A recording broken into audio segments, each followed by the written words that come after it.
Oh, we're live. Okay, so we're live for 3 seconds. I Yeah, should we're live. probably pay Yay. attention to that. Anyway, welcome everybody. It's the Economancer, and I'm here with the one, the only, the mythical, the magical, the probably you shouldn't drink The on stoned. a weekday when you know you got to get up early in the morning.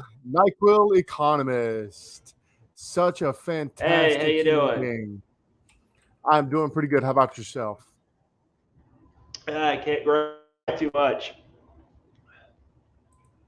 Okay. So, Mama, how say you really much. been? I've been good. Have you? How you been? Awesome.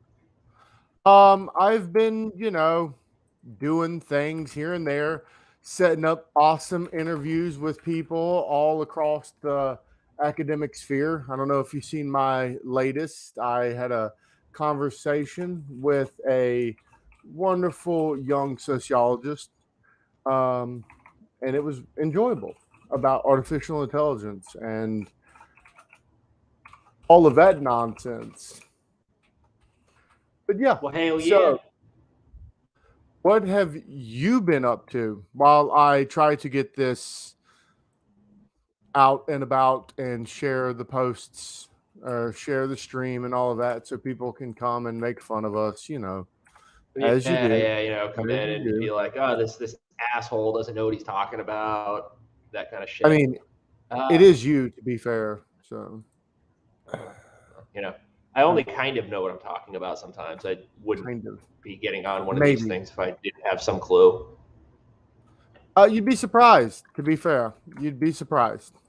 Oh, I know a lot of people just talk out of their asses. I just go out of my way to not be one of them.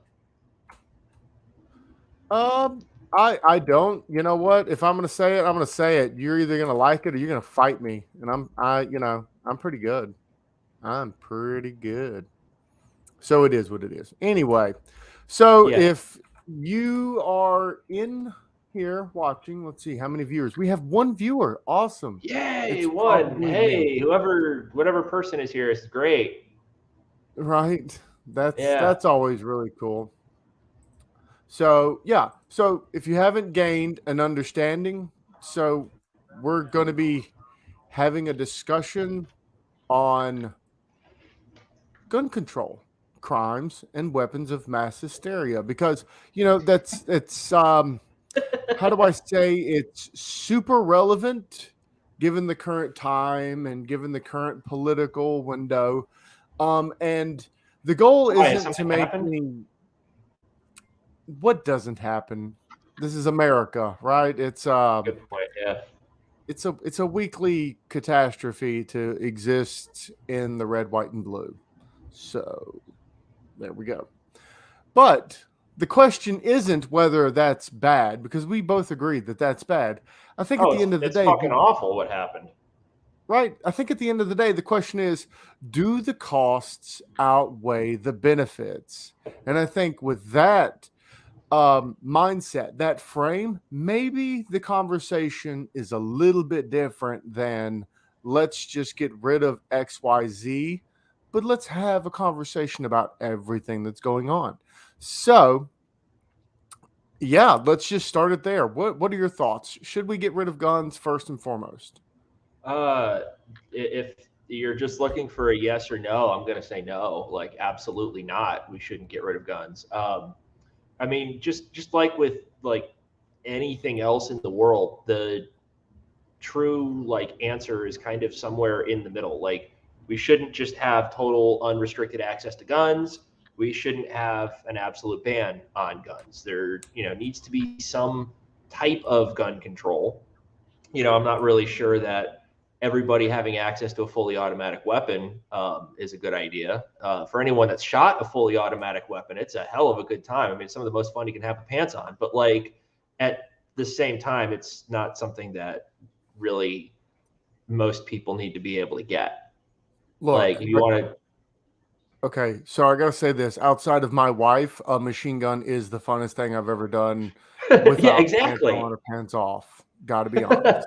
Yeah, There's nothing it's a cooler hell of a than good getting time. behind an M2, racking it, and laying some API downrange. That's just Okay, yeah, I haven't had that particular experience. I've shot an M4 a couple of times, and that was amazing. There was some fully auto. It was like a 9 millimeter like submachine gun thing that I shot. That was pretty cool.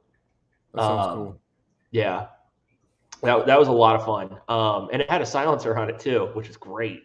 Um, but getting back to what you had initially asked, like there's there needs to be some kind of gun control. Like some guns don't really need to be getting into the hands of everybody, but we don't need an outright ban on them either. And really, the question just sort of comes down to what laws do we think actually work and what laws won't work. Hmm. It's it the timing on this is somehow both really good and really bad to be having this conversation. But an outright ban on AR style weapons just isn't going to fix the problem. I mean, the evidence from when we had an assault weapons ban before kind of shows us that. You'll hear some people say, "Oh, well, it reduced crime by whatever amount," but it's the truth is a little bit more nuanced than that. Crime was falling before the assault weapons ban came in. Crime was falling during the assault weapons ban, and it continued to fall after the ban expired because it only ran from 1994 to 2004. Crime began falling before 94, and it continued to fall after 2004. So you really can't say the assault weapons ban reduced crime. So if it didn't do it before, I don't know why it's going to do it now. Yeah, especially when you think about it, we're having, unprecedented spikes in crime, right? So crime is increasing. Me and you had this conversation previously. We've got two different types of crime theories really being motivated right now. Well, we did, I guess, in the past during the lockdowns. We had opportunity crime decreasing because of lockdowns, but we had strain crime increasing, right? And strain crime can typically be something more violent because it's more of an outburst of internal angst and stuff like that from strain theory. So especially when we think about as we're loosening up regulations and people are more likely to be going back to some level of normality, there's still that built up angst. And we're going to have to understand that there's going to be consequences that happen from the lockdowns that have knock on effects. And that's not to say that the the lockdowns caused this to happen by any stretch of the imagination, but to assume that it didn't have some factor to play in, this, what I think we've had 3 this year alone. That's a bit more than what we'd expect. You know what I mean? Yeah. And so there's definitely that issue of the angst of that.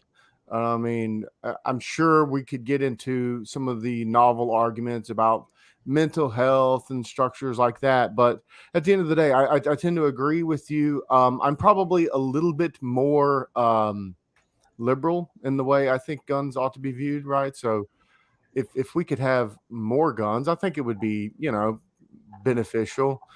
Do I think everyone should have a fully automatic assault rifle with whatever that is supposed to mean? No, I don't. I actually think more people should switch over to battle rifles and be a man. Don't shoot a 5.56, shoot a 7.62 by 5.1. What's wrong with Yeah. you? Why get an M4 when you can get an M14? M14 does a little bit of damage. The 5.56 Alpha 1 is a really good round. The 5.56 Alpha that we've got, the green tips that are running around, they're not that great. They're really not that great. Now you put a 7.6251 in there and an M14 and you hit something, you're cracking ribs even if they're wearing body armor. I'm just saying. So no, I don't think people should be running around with AR-15s. They're really good for close quarter combat, but they're not really that great anything over 100 yards. And anyway, so I want to get to this next part. Okay, so I kind of spoke my piece on this. So let's say we had a gun ban in the US, right? We had like this broad weapons ban. Let's just assume a fiat of power that they're able to come in and take your weapons without your permission and without you fighting, right? So they've done this. Guns You've given up your weapons. guns Do that you they can think, track just magically vanish. yeah, let's just Do you think crime would decrease, or do you think murder or anything like that would decrease? I do not. Do you think crime would increase? Yeah, I could see it increasing. Now, actually, before I go any further with this, um, I want to clarify. So when we're saying that, okay, there's this massive gun confiscation, nobody fights, government just takes our guns away. Are we assuming government takes every single gun away, or are we assuming that the government takes away legally purchased firearms that they can actually track? Let's go with that. Legally purchased firearms that they can actually track? Yeah, so we'll start off. Okay, so let's do this two hypotheticals. We'll go hypothetical one. We're going to say there's no guns. Guns do not exist anymore, right? Just poof, guns are gone. So magic hammer, all guns bad, gone. What do you think that would do? Because we've got places like London that we can look at and look at. There's substitution for other types of weapons. It's the gun doesn't cause the crime, no matter what people like to say. The gun isn't what's causing the crime. The gun's allowing for the commission of the crime. The gun makes the commission of crime much easier, but the gun itself doesn't cause the crime. What causes the crime is a bad person who wants to inflict some kind of harm on somebody else. Whether it's a gun, if it's a knife, it's a bomb, they're going to find some kind of way. I mean, you can get a baseball bat and a couple of nails for like $20 and really hurt people with that. I actually think there's more deaths in the U.S. from baseball bat than there is long rifles. I'm sure somebody in the comments will check that and tell me that I'm wrong or right. But that doesn't sound particularly right to me. My guess is that there would be more deaths from long rifles. You know what? We can just do this on the fly. Long rifle deaths, U.S. I am. Oh, dude. All right. So gun-related deaths in the U.S. is like 38,390, and I think something. And 36% of those are rifles. But again, gun deaths doesn't answer the question of homicide, because a lot of that is going to be, suicide, which is a massive issue. I believe the CDC has data on gun-related homicides. Yeah, I'm looking it up right now. Let me actually pull this up. So I've got, I believe, up to at least 2015. It might be later than that. So I've got up to 2016 in this particular data set that I've got. Let me see where the gun-related homicides are.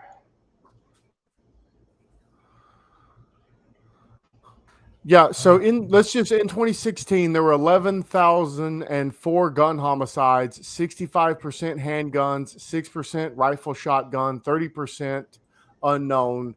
So we can just take that 6%. So we can just say 11,000. Yeah, so I've got state level number of deaths per 100,000 residents. So there's pretty wide variance over time and across states. So just off the 2016 FBI data, that 6% of gun homicides in the U.S. are rifle or shotgun related. So of that 11,000, 6% is roughly like 660. We can have a plus or minus whatever, but okay. So let's just say 700. Now let's see, baseball bat homicide U.S. because I'm pretty sure it's something ridiculous. Okay. So here's the expanded homicide table for the 2014, including blunt objects is 435 in 2014, which would be in 20. Yeah. So roughly similar. In 2014, only 248 were done by rifles. So in 2014, blunt objects did make up more than rifles, which is interesting. Huh. What about handguns? Oh, handguns are huge. Handguns. Yeah. See, again, this is where the argument gets really weird. We're going to ban AR-15s, but AR-15s and the associated weapons, they're like a small portion that usually get drawn out, politically, when the majority of gun homicides are through pistols, and 30% in 2016 was unknown. So I have no idea what that could be, but I'm going to assume it's something like a round, like a submachine gun round or something like that, that they're not sure if it would be from a pistol or from like a AR platform, something like a bullpup instead of an AR platform, so on and so forth. So I don't know with the 30% unknown, but I don't think that it would be rifle or shotgun because those are easily tracked rounds, whereas the 30% is probably something that's not as easily tracked, right? Yeah. But yeah, so 2014, more people were beat to death with blunt objects than they were shot with a long rifle. Now, the only coherent argument I've ever heard about the AR, or I guess I should really say like the 5.56 round, and like why people want to ban the AR, but not go as aggressively after handguns, is despite the number of deaths from handguns being much greater than that of AR style platforms, is that the round itself is particularly nasty when it enters your body. It bounces around, it fragments. I mean, that round really screws you up relative to if you get shot with say a 9mm 40 or 45 even. I mean 45 is going to tear through you pretty hard, but it's not going to quite do the damage that a 5.56 would. It's the only coherent argument I've heard, but even then it's like, well, I'm sorry, but if the point of one of those guns is to essentially kill people. Like the idea of having one is for, self-defense. So Yeah, if the point of having it is for self-defense to protect you, your home, your family, your pets, all four of mine, um, if I'm using that gun, the point is to kill you. Now, if it's used yeah, in, incorrect fashion, like somebody, going and having some mass shooting, yeah, that's horrible, but they're using the gun in a way that it wasn't meant to be used. It was meant to be used for self-defense. It wasn't meant to be used to go out and just kill a bunch of people for the hell of it. yeah. So first of all, people that make the argument about the 5.56 round. So again, this comes down to the green tip, and that was what I was talking about earlier. And it is a wobbly round, right? And so what it is that when it impacts, it doesn't impact very well, and it'll tumble. And because It's of the back tumbling heavy. and the force behind it, it'll break. Yeah, the But mass is in the back of the bullet, so when it hits, it just kind of.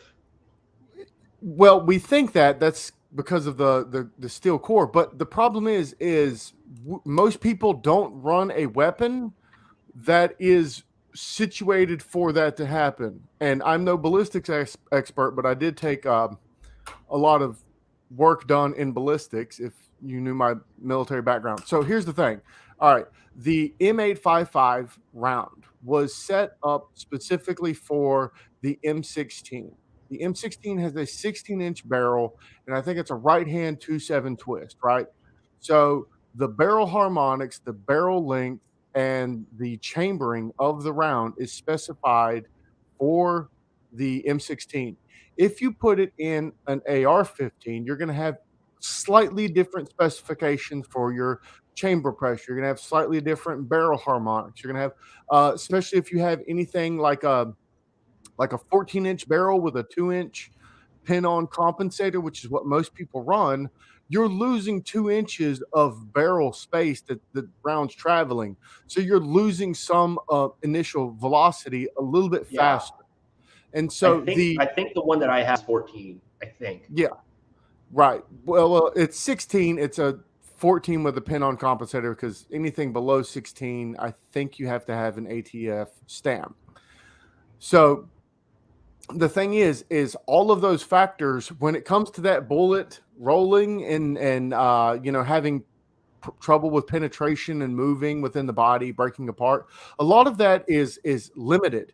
Also, even with the M16, it was only within 300 yards that you would expect that. And anything under 100 yards, you could expect over penetration from a 5.56. So you're really trying to worry about, because again, when the M16 was created and the round was put together for it, the combat style was different. And this is something that combat veterans in Iraq felt differently than combat veterans in Afghanistan when it came to penetration of the round, being able to reach someone out past 300 yards, 400 yards with the M4, which has a shorter barrel. So what I'm getting at is the likelihood of that round having that same barrel or same velocity, same pressure, the same ballistic coefficient, which is relatively low for that round, to be able to do that tumbling is pretty limited. So I can, I can think that that's probably limited in case, and it's probably not going to happen nearly as much, especially the break apart and cause damage. I don't think that's not that often of a case, because you really don't hear about that in the news. Because if you did, then the problem with the 5.56 round, the M855, it would have to be banned because it's a lethal round, but it's a maiming round. And if you follow the Geneva Convention, rounds cannot maim. They have to kill. And so if it breaks apart in more than 3 pieces, that's illegal, and it's a war crime. It's also illegal in the US. So don't worry so much about all of that and all the crazy ballistics, entry and exit ballistics that are associated with the M855, because that's only assuming that they get the M855, which not everybody does. That's just the biggest bulk round that's out right now. But that doesn't mean that's what everybody or these shooters are using. So I think that's a fallacious argument based off of a preponderance of evidence that isn't observed in everyday life. What about the round tumbling in the body? And that's why it's. I just gave like a 10-minute spiel on that, man. Yeah, I'm just making sure. Come on. And this is the end of the show because he's a jerk. So we have 5 viewers right now, and none of them are saying anything. Huh. They're probably discussing the link so I can put it on my YouTube as well. I figure out how to do that. I thought we had tried that before and it did not work or something. I don't know. We ended up having to, I think, do it on mine as like instead or something. But this was like over a year ago, and I really just don't remember. Like, yeah, hold on. Oh, yeah. So I'm stupid because I totally missed your. By the way, there you go. I don't know why you couldn't have just gone and looked at it yourself. Sure. Yeah, I guess I could have. Great. It's okay. It's okay. I forgive you this time. I'll spank you later. Yes. I'm trying to be a cage fighter, Mom. I thought I told you. Let's see. So anyway, while you're gonna go through that, I'm gonna wax poetically a little bit, because nobody does it better than the Economancer. Let me give you a deep dive into the Economicon. It's a dark, scary tome. Is it tome or tomb? Tome. I think it's tome. I have no idea. Is it tome? It's tome. Yeah, we'll go with that. Whatever. So anyway, back to the Economicon. I don't know if anybody has seen or if anybody cares about Magic the Gathering. I play Magic the Gathering often, right? And I've seen this crazy thing where Magic the Gathering prices are getting completely out of hand. Some of the cards, and this happened like during the pandemic, all of the collector cards just skyrocketed in price. Now, I could understand with like other types of collector cards because it's like an investment strategy. I actually have a buddy of mine who's a lead investor at a place that I know, and he's locked up a lot of money in Magic the Gathering cards and others like it. And he uses it as an investment strategy. But my thing is like Magic the Gathering is a game that you play, right? So you have to be able to like functionally play the game and collect the cards. Why would the prices go up if people aren't playing the cards as much because we're on lockdown? And that always bothered me. And I was like, what is going on here? Why would that happen? What is the principle of economics, to steal a term from Greg Mankiw, would cause that to happen? And I know that has nothing to do with guns, but I'm gonna I don't what is I don't know what that is. I don't either. I was wondering if maybe you would, but whatever. Fuck it. Doesn't matter. Where did you even get that from? YouTube. Is that what YouTube? Can you not just put the? Here it says paste the stream key into your software. So I was wondering if that's. Would that be the link? There's also a link, yeah. We're losing people watching here because. Fuck it. All right, yeah, don't worry about it. Anyway, so we had 6 people at one point in time, and you went for 15 minutes trying to figure out everything. It wasn't 15 minutes. It was like I think 4. But anyway, so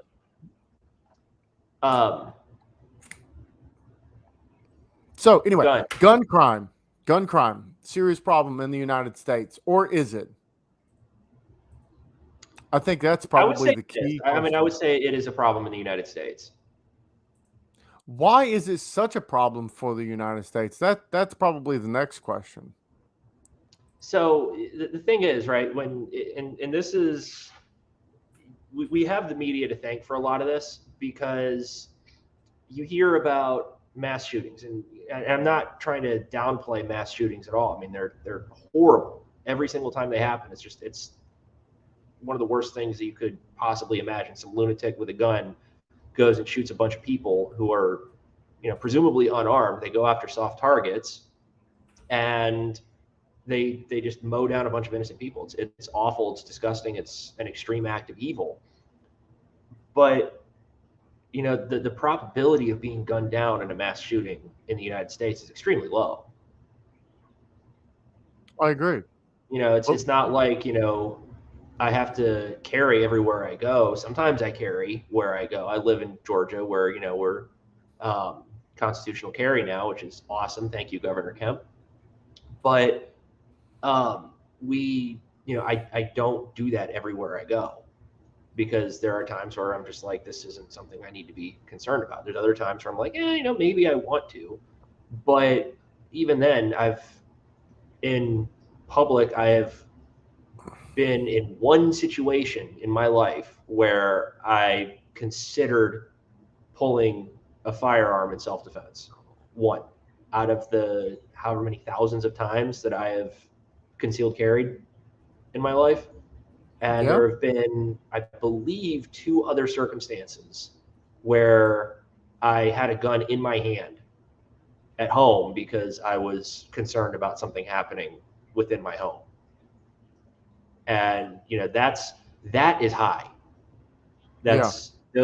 Any of those stories that I could tell are really like statistical improbabilities for most people. So, then if the probability of, having any kind of an altercation where a gun is going to be either drawn or needed for self-defense being so low, then, why do we hear about it all the time? Well, the United States has something like 330 million people in it. But, we hear about a mass shooting, the most recent one, I think it's 21 people that were killed? Yeah. I think it was like 19 students and then 2 teachers. Yeah, very tragic. Very tragic. Yeah, it's horrible. I mean, and I hope I don't get you in trouble on YouTube for this, but I hope that motherfucker burns in hell. He will. There's no hope for it. Well, he is.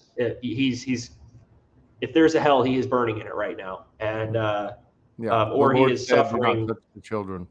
He is suffering in some way, shape, or form in hell, whether it's burning or freezing or whatever kind of torture he's receiving. Yeah, And I hope that happens for eternity for the guy. But it will. and Sadly, yeah, 21 deaths is that's 21 deaths too many. That's and like, and I'm not trying to downplay what happened, because what happened is one of the most evil things you could possibly imagine. But that's 21 people, which when the media talks about this, we have one mass shooting and then we have another mass shooting and another mass shooting, not relative to the size of the United States population. Not a lot of people are dying from this. It's just the story is being like presented to the national like discussion, and it looks really bad when at the aggregate, as I said, the probability of being gunned down in a mass shooting or even needing to draw a firearm or have a firearm drawn on you, any of those probabilities are exceedingly low in the United States. yeah, So no, it's kind of a like, it's bad, but it's not like we're living in a war zone in the United States.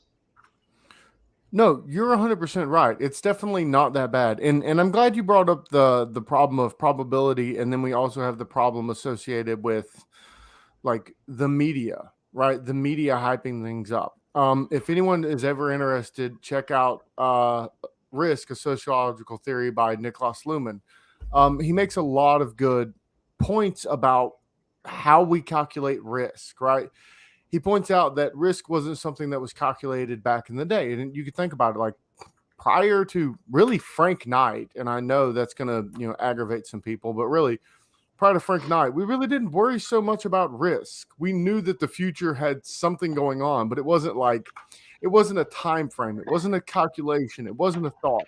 We just worried about the future, and then we tried to mitigate that worry, which we think is risk, but it's actually not, because risk is a probability that we're analyzing, right? So our entire frame of reference for risk doesn't exist in our historical past. Worrying about the future and trying to limit bad things from happening, that's always been a part of the human civilization, but risk isn't. And when we talk about these probabilities of like, will I be in a school shooting, or will Cyrus.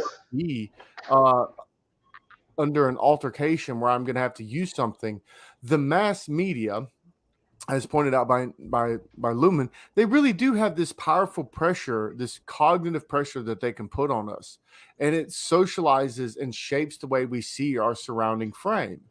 And so, if you're worried about if you have this constant level of risk, you're almost going to create the problem that's going to ruin your life. I think it was Robert Merton called this the self-fulfilling prophecy, that if you think about something enough, it's going to happen. So the biblical term is, if you talk about death enough, death will see you. David said, I can't remember what psalm, you are always one step away from death. The angel of death is always right behind you. So as people like motivate this idea that they're going to run into these problems more and more often, the salience of it just sticks. So even though the probability is vastly low, people think it's a lot more common than it is. So how do academics who see the numbers and take the numbers for what they are really motivate this discussion to the public and get them to understand that, hey, this isn't nearly as bad as the media is trying to get you to understand? There are tragedies, but there are tragedies associated with all kinds of things. It's tragic when this happens. It's also tragic when a bus flies off the road and craters into a ditch. And my guest just left. So No, I everybody, give us didn't. a round of applause. I didn't leave. I'm trying to share a screen here of the number of mass shootings in the United States. So let me let me add that stream. Boom, there we Here go. we are. Okay. Cool. So this is the number of mass shootings in the United States from 1981 up to 2015. And I mean, you can see there's a wide variance in the number of shootings. It seems to have been following, a little bit of an upward trend. They seem to be getting a little bit more common over time. But when we look at the numbers of mass shootings, right, where a mass shooting is, I believe it's when there are 3 or more victims in a Yeah, shooting. something like that. Yeah. When we look at that, okay, we've got a maximum of 7 in any given year, and then a minimum of 0. Some years just don't have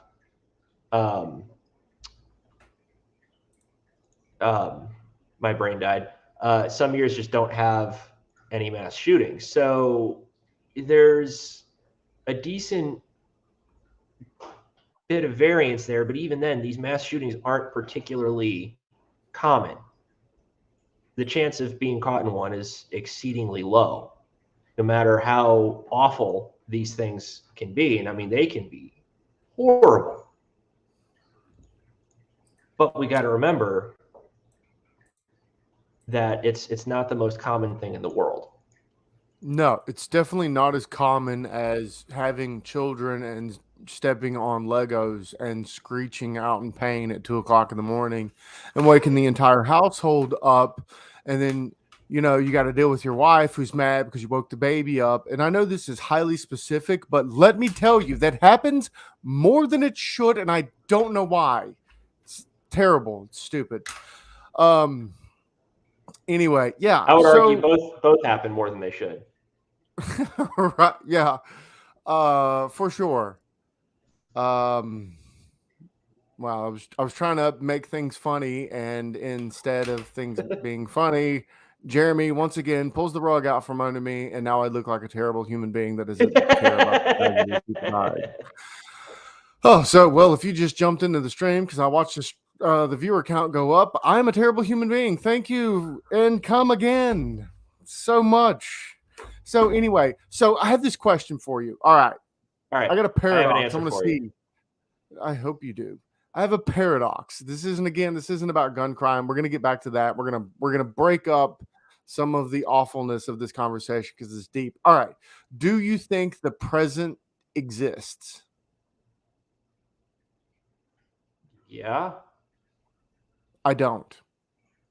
Okay. Why is this? When is the present? Right now. That's the past. I said it in the past, but when I was saying it was right now, it was in fact at that point in time right now. Okay, so for something to exist, you have to be able to observe it, right? Yes. How can you observe the present? With your eyes. Like, you can't observe the present. You don't observe the present. It exists, maybe, but no. You can't observe the present. You can only observe the past because you can't see the future, can you? Yeah, true. So the present doesn't exist. There's only a distinction between the past and the future. The present doesn't exist. Thank you for my TED Talk, everyone. You can leave now. Okay, so back down to the hard line. All right, so let's go back to that hypothetical situation. Now, what do you think would happen to gun crime? I just literally see 2 people leave as soon as I said, thank you for coming to my TED Talk. You're more than welcome to leave. 2 people left.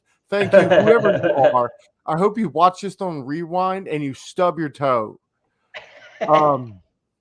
So back to the hypothetical. So we have this hypothetical, right? So now in this hypothetical, the government only vanishes away legally owned and purchased firearms that are registered and tracked. What happens to the crime rate? Oh, the crime rate goes up substantially. Why? Because there's literally nobody that can defend themselves. So if you're taking guns away from law-abiding citizens and you're allowing criminals to keep the guns, which is what would happen really in any kind of a gun confiscation or gun buyback scheme, you would basically just have a bunch of soft targets. Bad guys, criminals don't follow the law by definition. I mean, a criminal is not exactly a law-abiding citizen. I don't really understand why they would just go, oh, well, guns aren't legal anymore. So, maybe I'm going to turn in my gun. Like that's not going to happen. So you're going to What about have these Australia? criminals. Are, aren't there still like gun related deaths in Australia? I have no idea, actually. That's something that we have a mutual friend that we could probably talk to. Yeah. But I have no idea. But I would assume that every time I talk to an Australian person, they tell me that there's zero gun crime. And I typically take their word for it. I mean, it's also an entirely different culture in Australia than it is in the United States. It's a prison culture. Yeah. And I can So, I make mean, that there's, joke. Half of my friends are Australian, and all of them act as if they are in prison. I'm sorry, it's true. And they also lost the war to emus. When America waged war on buffalo, we killed all of them. Tragically and stupidly, but we won the war. They lost. I'm just saying. We gave a yeah. couple drunk guys some guns, and they wiped out the buffalo population in like a week. That'll show you redneck power right there. Yeah. But I mean, like, and I mean, there's really a good bit of research on this. I think it was what Gary Becker did some research on like the probability of like the criminals assessing the probability of being able to commit a crime and get away with it. So they kind of Yes, weigh I'm. like the cost and benefits of committing a crime, and then based on that evaluation, they either choose to commit or not commit the crime. Akerlof and Yellen did some amazing research on this as well. I think one of the differences they had, they took like Becker's work and then kind of expanded on it. I believe the thing they did was they said that there was like a little bit more of like an explicit knowledge of the probability of success of engaging in a particular crime. Yeah, So I mean, there's economic research on this, for and sure. I mean, if if you take guns away, if you take away any means of your society to be able to defend itself, the predators in that society, so to speak, will see that as a substantial increase in their probability of success. And if you can do something and you can get away with it, and you kind of want to do it anyways, and the chance of you getting away with it goes up, why would you not do it?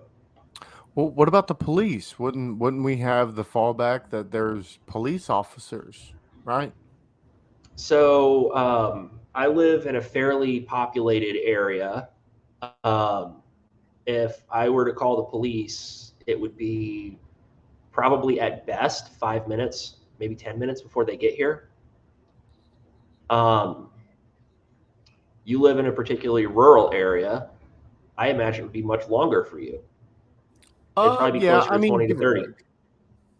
Well, maybe. I don't know. I've only had the cops call on me a few times, and typically I was, running in the woods, so I never really knew how long it took How them long to did it get there take them to when they were show up, gone. though? I have no idea because I was gone. Somebody Oh. grabs the phone, so I'm calling the police. I'm like, well, good idea. You told me. Now I'm leaving. Yeah, I mean, yeah, Um, police response time is, I hate to use like these, silly catchphrases and stuff when it comes to this, but, the police take minutes to show up when seconds count.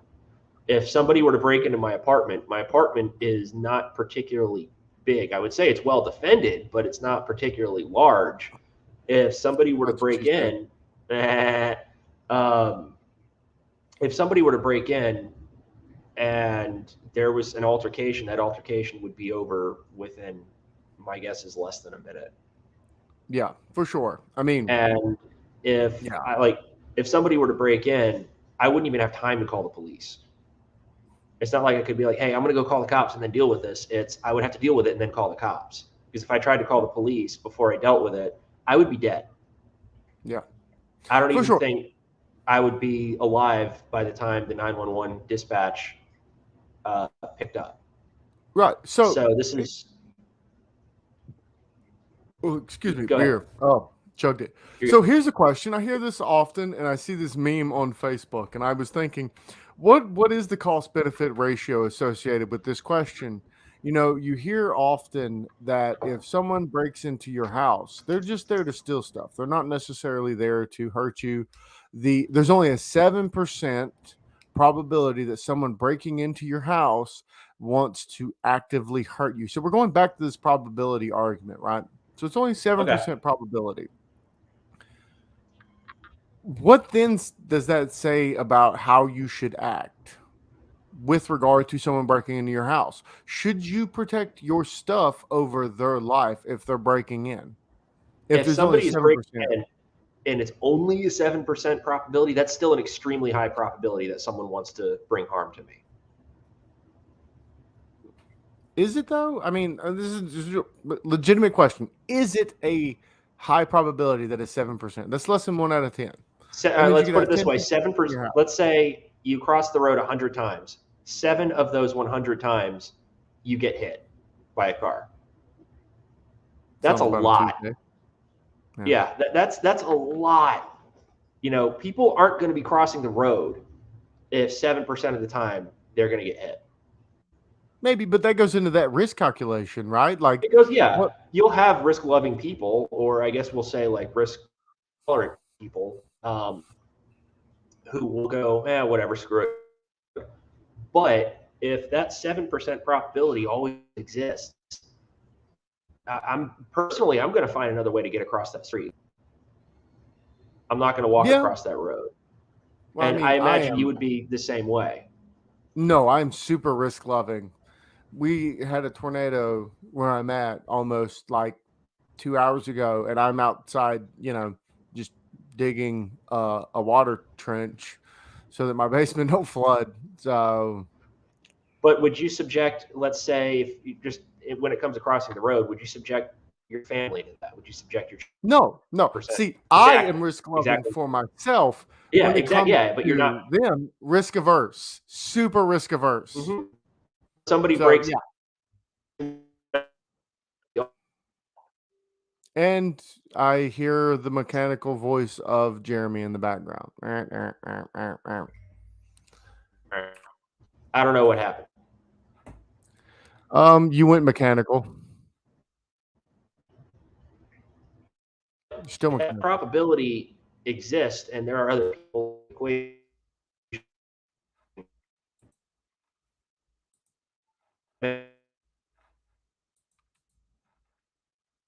Hang on. I think you're having some trouble.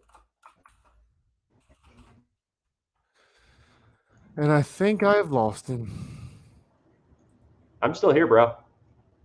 Okay. So I don't know what's going on. It keeps like losing you and then popping back on. I'm shutting down all of my tabs because I've got 4 billion tabs because I'm that guy. They're all books, okay? So all the people out there judging me, they're all books. Leave me alone. This is what I do. I read books all day, every day, even on Sundays. But that's usually the good book, the Holy Bible. Hallelujah. Okay. So anyway, as you were, so we're talking Yes. about this 7% probability, but like again, let's go back to this cost benefit ratio, right? Like you're taking a life. What's the statistical value of a life? I think the last paper that I had looked at, let me actually yank this up. It's been a minute since I worked on this paper. Boo doo doo boo doo boo doo. Do do do do do do do. Was it Ashenfelter and Greenstone? Okay, yeah, Ashenfelter and Greenstone, right? This was in 2004.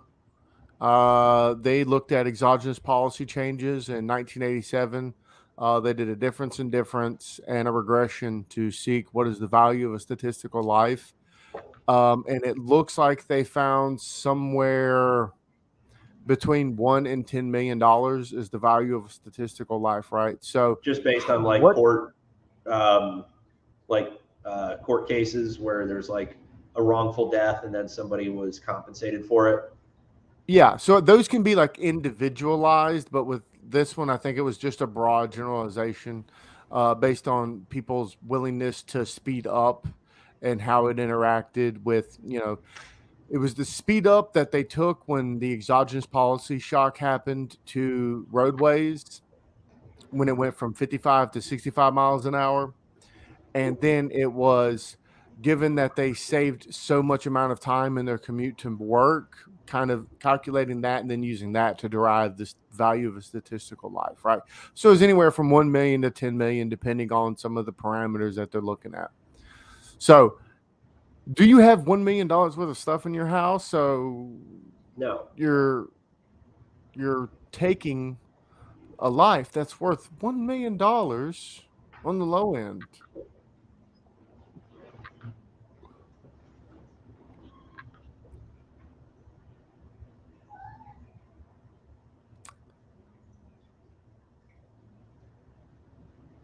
You there? Yeah, I mean, the cost benefit ratio there. This is $1 million life, and you're taking it when you don't have $1 million worth of stuff. Doesn't that seem a bit much, right? Like, wouldn't it be best to just give up your stuff? Isn't that No. the better way to do the cost benefit No. ratio? No. No. Okay. Why would I give my stuff to somebody else that I don't know just because they want it?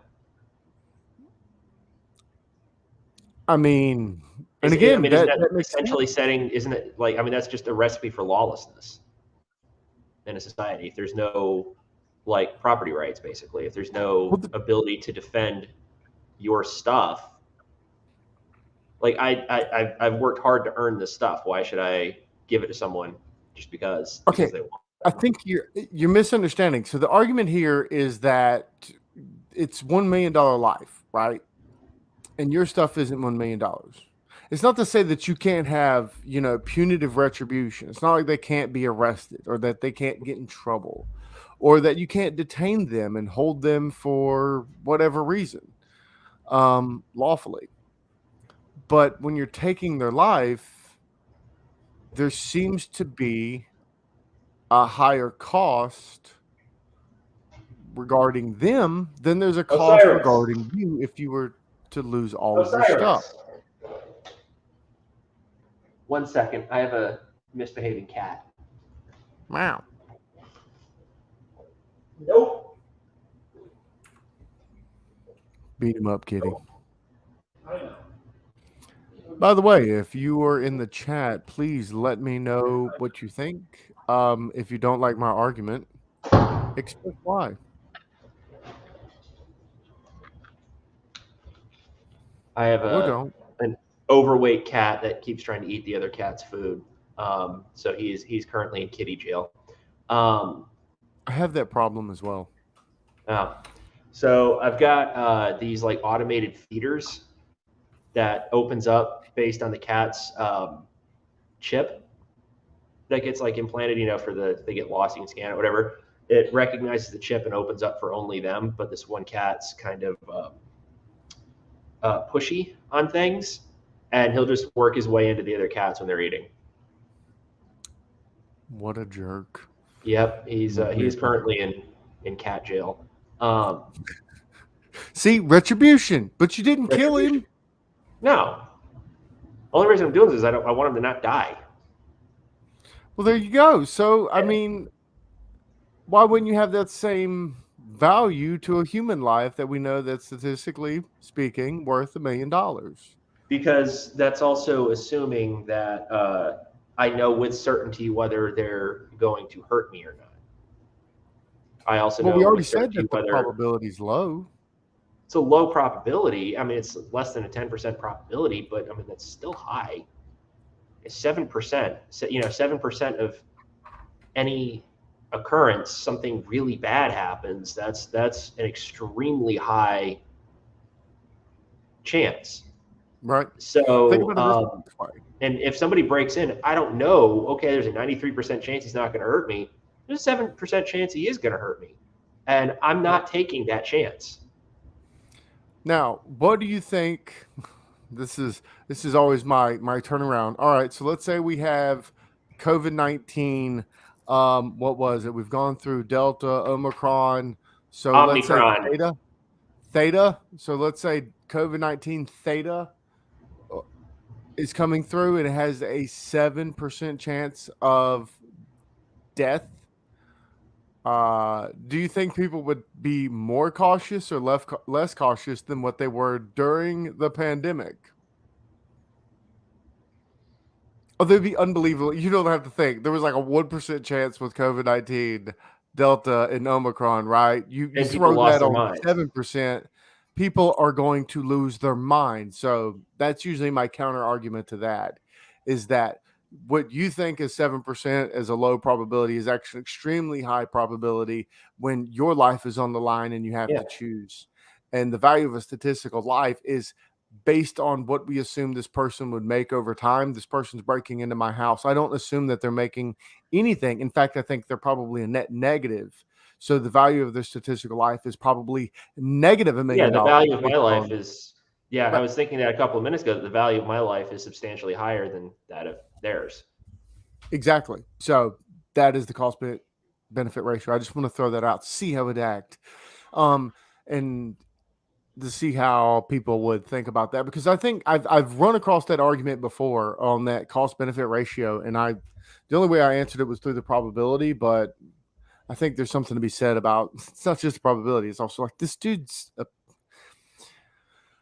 we've all had bad times in our life and we've all done dumb stuff. I completely agree and I understand. And I think that we should, at least me as a Christian, I have to reach out and try to understand and love everybody, no matter what.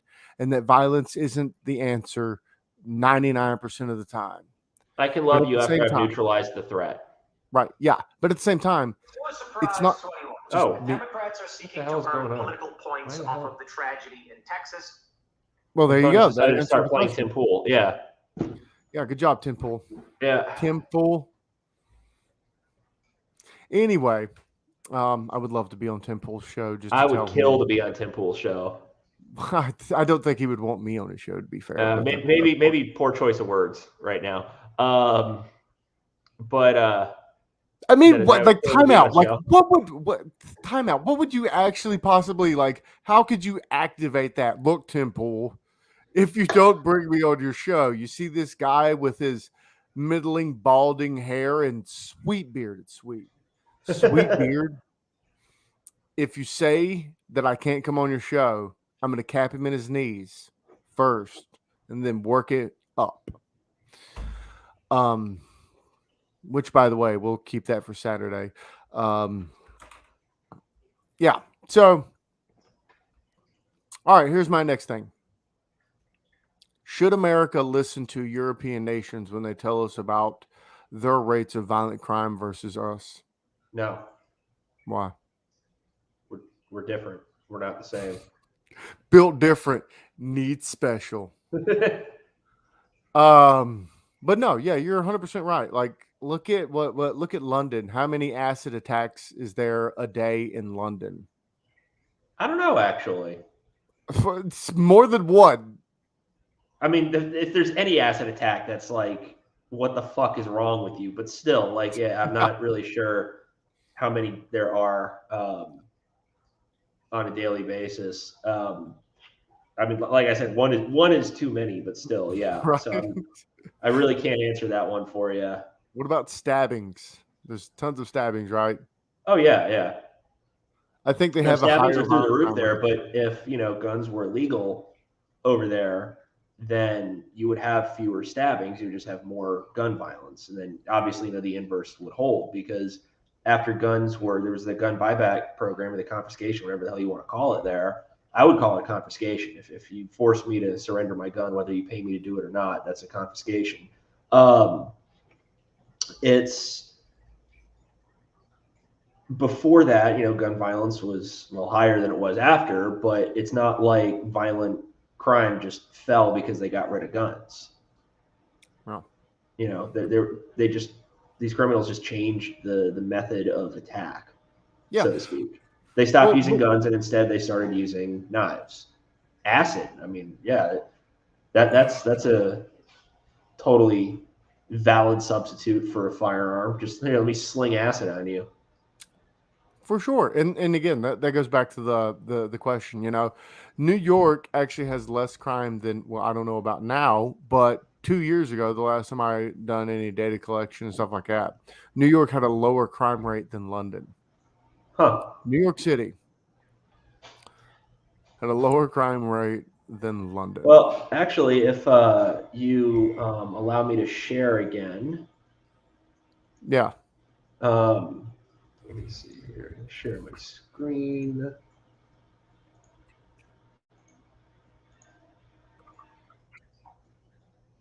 All right.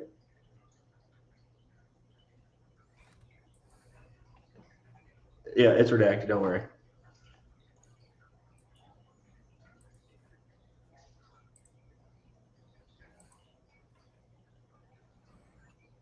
Let's see. Where is the?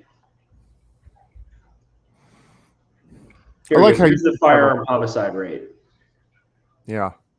All right, for 6 selected states. If we look at New York, New York's kind of in the middle of the pack here.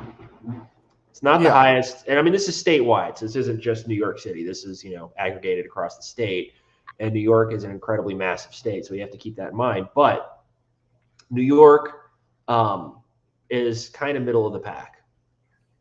Illinois got much worse firearm homicide rates than New York does. Texas, and that's kind of interesting when we really look at this. Like, look at what Texas and California are like. Compare that to New York. But Actually, that makes sense culturally, right? Has yeah. both of those places have really high um, illegal immigrant, or what is the politically correct term I'm supposed to use? Well, I mean, are firearm homicide rates like higher in areas with a larger illegal immigrant population? I wasn't really sure that was like, because I know in a lot of cases with like illegal immigrant communities, the crime rates tend to actually go underreported.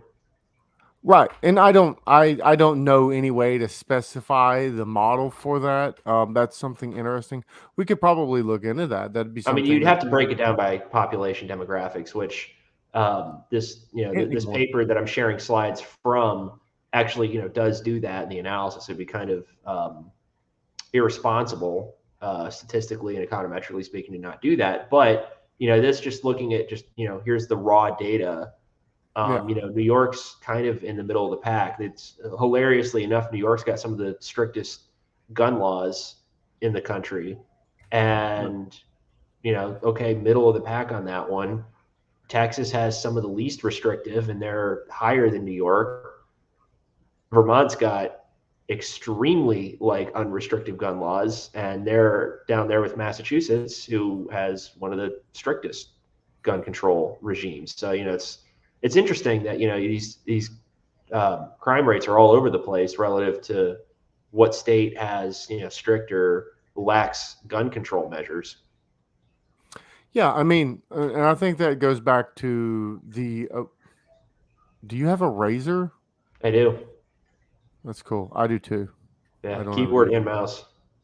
I got a ONN and a HyperX, homie, because I Walmart for days. have a Razer, I think Chroma, something or other. I've had it for like 6 years now. This thing is awesome. That's what she said. Oh, Actually, she said 10 years. Yesterday was my 10-year anniversary. dude, congratulations. It's awesome. It is. It's weird. I wouldn't say it's weird. I'd say it's cool, but No, sure. I mean it's weird. It's weird. All right. So let's be honest. Being with someone for 10 years, I love it. Wouldn't change it for the world. But when you look back at yourself at like 16 years old or something, you're like, oh yeah, I'm gonna grow up and I'm gonna blah. And then you're like, I've been married for 10 years. What am I doing with my life? Um, I'm kidding. She's probably watching this. Actually, she's not. She doesn't. She doesn't watch any of my stuff. She's like, I have to listen to you all the time as is. I'd be damned if I'm gonna sit here and watch a YouTube video. I got better Well, it's things to do. like if she is watching, we'll know because we'll lose one viewer on this, and then the door behind you will open, and then your Right? screen will go blank, and that will be the end of this talk. That's a closet door, by the way. I, If she comes out of that door, There's a problem. I'm dead. All right, I'm dead. Something's happening.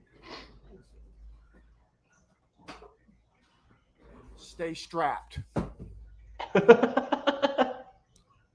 America. So this is my self-defense beating stick. See, it's a Yeah. stick that you hit people with. That just happens to have sharp sides. No, it doesn't. What are you talking about? I hope the YouTube algorithm finds that. They're like, should we ban this? Is this? Yeah. It's just like, no, people do, guns and knife demonstrations all the time. This is just Well, a what is it? demonstration. Hudson and Aliens was going on about. He's like, we got nukes, we got knives, we got sharp sticks. Right? Come on. I will stab an alien. Could you imagine how cool that would be? Like E.T. rolls up to you and you're just like, stab this him. is Sparta. Done. Then he's Done. just dying. Elliot. Right. I'm a terrible human being. I don't know. You are. It's cool, man. I'd pay like good money to watch ET fuck something. So I mean, there's that. I redact that I'm a terrible person. All of the blame on you. All of it. Every bit of it is on you. You're a terrible person. I'm going to preach the gospel to you real quick. All right. All right. Hold on a second. You really wouldn't, like, if that was happening in front of you, you wouldn't go like, all right, this is bad, but I want to see where this goes. No, I wouldn't. No, I wouldn't. I would immediately go and run away. What's wrong with you? It's a train wreck, man. It's like you see it and you're like, whoa, what the? I can watch this for a few more minutes. Like you're gonna. I don't have that issue. I see train wrecks and car wrecks. I speed faster. I don't want to see it. I have enough nightmares from nonsense and seeing things that I don't. The only reason I go faster when I see like car wrecks is because I don't want to have to talk to anybody about it. I don't want to have to like make a statement. I'm just like fuck this and get out. What a terrible person! I don't want to talk to anyone. Just leave. Did you see what happened?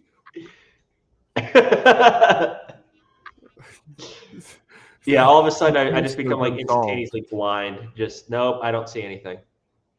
By the way, I do want to point out to all the viewers out there, we had this conversation. He just whips out this Beamer presentation from a paper. So it's interesting that you would do that.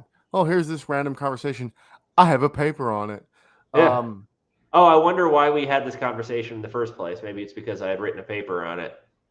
It's maybe that I then never submitted for publication because there were way too many mass shootings and this got way too politicized, and I did not want to drag my name through the mud on this.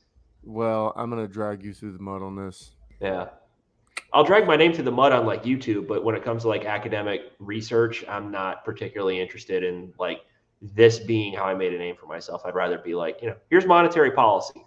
That's a much safer. And ultimately, I think more lucrative way to go about your profession. So I do want to point something out to everyone. So the paper, if you're ever curious, it's shot through the heart and you're to blame. Insert most recent mass shooting here. You give guns a bad name. Yeah. My paper that I was working on at the same time he was working on this was I'm a genie in a bottle, baby. Come and let me out of prison. And it was a paper on crime and income inequality. So do you remember we have similar interests? No, do you remember sitting with me as we were naming our papers? Yeah, it was in my office at a school in grad school. And you came into my office that day and we were just sitting down cooking up paper names. And then I was like, oh, okay, let's just make this Bon Jovi. Yeah, I remember you were the one that talked me out of actually inserting the most recent mass shooting in the title. You're like, no, don't do that. Like, no. And I was like, I'm going to a libertarian conference to present this. I think they're probably going to be like, sure, whatever, man. Like, if you want to pull your pants down and smoke pot in the middle of the presentation, who cares? Whatever. Just say the Federal Reserve. Just say the Federal Reserve and fractional reserve banking made you do it, and then like everybody was cool.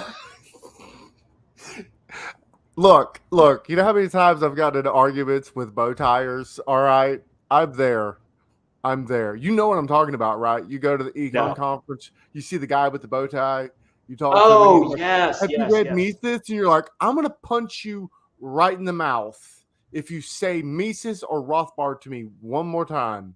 God, There are if I other hear fucking economists, Rothbard, it's like, yes, I've read Rothbard. Yes, I've read Mises.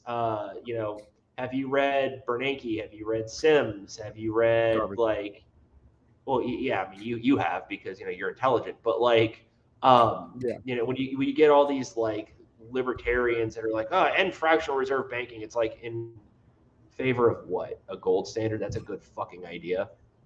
right. Let's have more fluctuations in the market than Exactly. current. Yeah. Like, and I know we're getting horribly off topic here, but like, I would much rather deal with, a stable long run inflation rate of, let's say 2%, but, a stable currency in the short term than a volatile currency in the short term. But in the long run, it's stable. Like, screw that. Yeah, I want there's to a make sure lot that the that money I've got today is going to buy me what it would have bought me today, tomorrow. right. So with that, we're going to have to end this stream. So next week, how about we get together and we talk about inflation because that seems to also be political. For some reason, everything in the world is political these days, and I have to make a video about it or I'm going to lose my mind and I'm going to keep reading that stupid book by Brian Klaas. Man, you know what? I keep doing these video series where I'm like, okay, I'm going to do a video series on this. And then I start doing it. First ones I get a couple views, and then I realize that I absolutely hate what I'm reading, and it's a terrible book written by an academic that I don't know how he's an academic. I don't know how he got his PhD. It's just mind numbing to me to hear some of the arguments that he makes. And like I have to like will myself to continue reading this book that I just want to punch myself in the face with. What Um, we could also do is just have another video where we actually go over the different gun laws and their effects on crime rates, we can. and just like So go through it more explicitly next time. yeah, for sure. We should probably both do a little bit of a data analysis. I've been so stuck on doing my network stuff that I haven't really had a chance to do anything. The last thing I did with crime was a periphery model, core and periphery model for changing crime rate or spatial dynamics of crime rates, and that didn't go as planned. Um, I got that academic no, don't do that. So Spatial models are difficult to begin with. yeah, Like they're not exactly um, easy models to be playing with. no. But luckily, the everyone that I work with, that's their background. So I'm the only one that does network stuff. So everybody else does that, and so I kind of lean on them for a lot of that. Whereas if they need anything in network, it's so on and so forth. Especially in corruption stuff like that. Anyway, so this is an interesting book I got. It's AIQ by Nick Polson and James Scott. It's about artificial intelligence interactions. One of the guys that I had on last show, he showed me that. Anyway, so for future reference, there will probably be another video coming out about Chapter 4 under Brian Klaus and Corruptible. So if you're still watching and you're my fan or friend or whatever, you probably hate me, but you're here. Oh, we had a new person come in. But Oh, with hi, that new being said, person. we do have to end this stream. We don't want to make them too long because we do want some replay value eventually, where eventually we'll get more than some subscribers where people will send this out, share, like, comment, call me dirty names. I like that. And Like, comment, subscribe, smash that like button. Whatever Tim Pool says. Like, yeah, I'm glad you did that because I cannot will myself to do that. Every time I prepare to give that speech, yeah. yeah. So I think what we could do next time is I could actually go through the presentation for the paper that I had written. Yeah, for sure. Because the results are no less valid now than they were in 2018 when I wrote the paper and developed the presentation for it. So next time I can just go through that and we can kind of talk about it as we go. For everybody watching, if you're interested in learning about the relationship between gun laws and crime rates and how there are sort of like spatial effects of these like differential gun laws across states, um, definitely want to tune in and watch it next time we have our little video chat, which we can schedule it for whenever we want off. In corporate speak, we can take this offline, which is always double speak for you about to get your ass chewed. But yeah, we're gonna take. Why don't we take this one offline? It's like, oh shit, I'm about to lose my job. Yeah, But for sure. So one last thing to everybody watching before I end the stream, I will eventually be putting together a panel of other economists and like-minded individuals. I'm trying to bring on Econ John. So if you're also subscribed to him, go put in his comment section, hurry up and have a conversation with the Economancer and bully him into it. and Because the I've been in Nyquil talks with Economist, him. Huh? have him come in with a Nyquil Economist as well. Well, I'm trying to put a panel together. I'm going to get you, him, possibly some of the other people that I know, and it's so our mutual friend from Australia, trying to get him on, yeah, and then a few others that I'm trying to bang around. It'll happen, people, but you need to start bullying individuals to come onto my show. So all 4 of you go out there, go watch his latest video and go, oh wow, this is really cool. I like cardinal utility. But get on an episode of the Economancers, Wild and Wacky and Floatable Arm Flailing Tube Men. And with that, goodbye, y'all.